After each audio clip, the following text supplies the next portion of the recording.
Silloin kun me 12 vuotta sitten muutettiin tänne, niin tässä pihalla oli tämmöinen tuulen kaatama koivun pökkelö.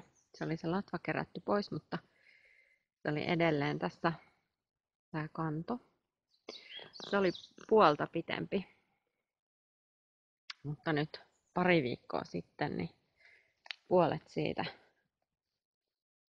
kumpsahti tonne noin. Meille sanottiin silloin, kun me muutettiin, kaikki sanoi, että se pitäisi kaataa pois, että siitä saisi polttopuita, mutta me haluttiin jättää se tähän. Me ajateltiin, että siihen tulisi ötököitä ja että siihen tulisi sitten tikka. No muutama vuosi meni, niin siihen alkoi tulla näitä kääpiä ja muutaman vuoden päästä siihen alkoi tulla myös näitä tikankoloja.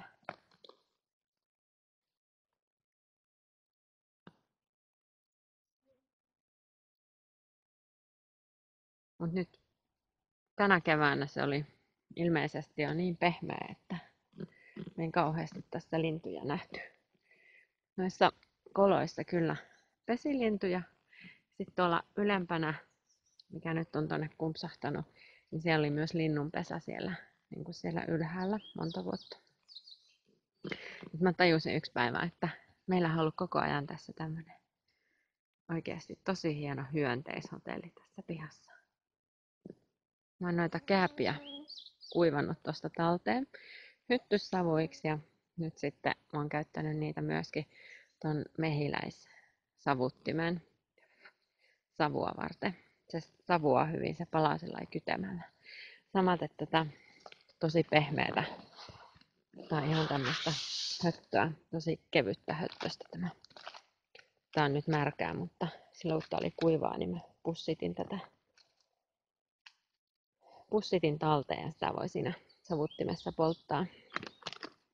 Mä vähän mietin, että pitäisiköhän tätä pussittaa tätä ja koittaa tähän istuttaa jotain sientä, vaikka sitä askerivinokasta siitä kahvisankosta.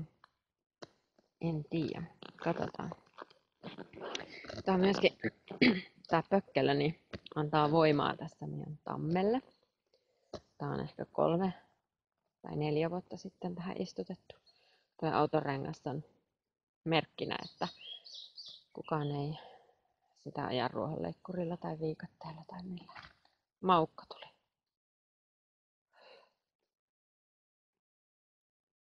Sitten tässä on kataja. Tämä on kasvanut tästä ihan luonnostaan. Ja sitten muutamia vuosia sitten niin ostettiin tähän tämmöinen verivaahto. Tämä on ihan tämmöisiä.